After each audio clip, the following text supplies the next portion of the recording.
We're going to be talking about the word safe. The reason why I'm doing this video series on words have meaning is because in the gun community and the gun industry as a whole, there is not a lot of consistency. It's not very standardized. And, you may hear like the professional standard or the industry standard, but that's not entirely true. You go to different places, people do different things, and a big problem is that most people don't train. Like they just like owning guns, guys in the industry, typically not a lot of them actually take classes and train. They're not really trying to better themselves. It's still viewed more as a hobby for most people.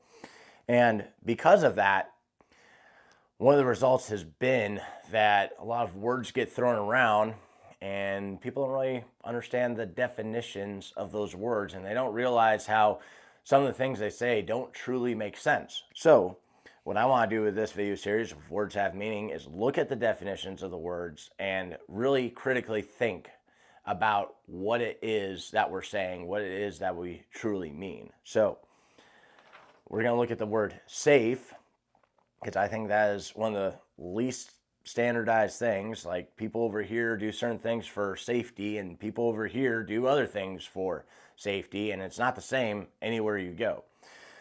So the word safe, this is from the Merriam-Webster website, so the people that make the dictionary. Safe, free from harm or risk, secure from threat of danger, harm, or loss, affording safety or security from danger, risk, or difficulty. Now, even that, it kind of goes to different levels. Like one, it's free from harm or risk, and then it's affording safety or security from danger, risk, or difficulty.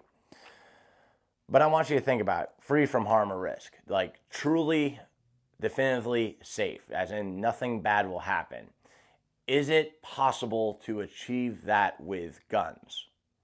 And now this is where people will say like, well, yeah, you unload it, or you follow the 4 firearm safety rules, or on the range, you always, make sure we use the firing line, and, you look left and right. And it's like, those are all conditional things that you're adding to it to achieve being truly free from harm or risk. So, I was talking about this with my buddy, Jerry Nuss. He's a former tactical response instructor. And one of the other definitions I had found, which I wish I could cite for this video, was devoid of danger, as in there's no possible chance of there being danger. And it's like, that's not even real.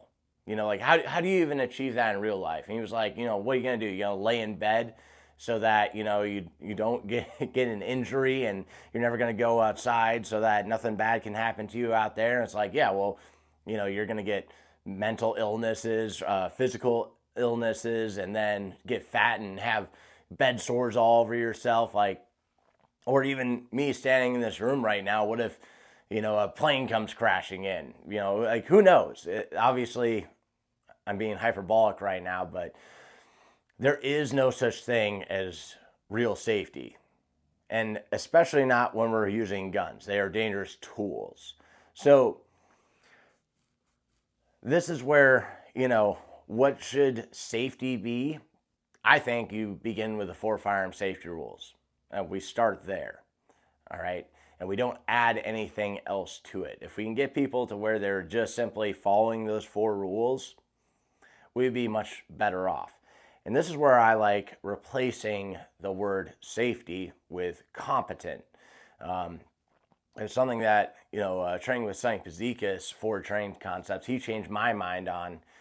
It was like, he was like, I don't teach safety, I teach competence. Now, the word competent, having requisite or adequate ability or qualities. So you have the requisite or adequate ability or qualities, as in you're good at that thing. I think that is better than trying to take a tool that is designed to cause harm, and we think about the word safety, free from harm or risk. This is literally designed to cause harm, and trying to put safe onto that, being free from harm or risk. I don't think that makes sense. I think we've been using that phrase wrong. Now, of course, like, I don't think that we need to necessarily like completely change common language and the phrases people use. But I have heard people say a lot like, we're doing this for safety. And that didn't make any sense. As in, there's still danger involved. This is something that, I'm not the first one to do it, but like I've asked students, like, hey, can we do this safely? And they're like, yeah. And I'm like, really? Like, we're sprinting and shooting guns right now. Can we do that safely? Like, yeah, we just have to do this. And that's adding stuff to it. It's dangerous. Using guns is dangerous. Being around guns is dangerous.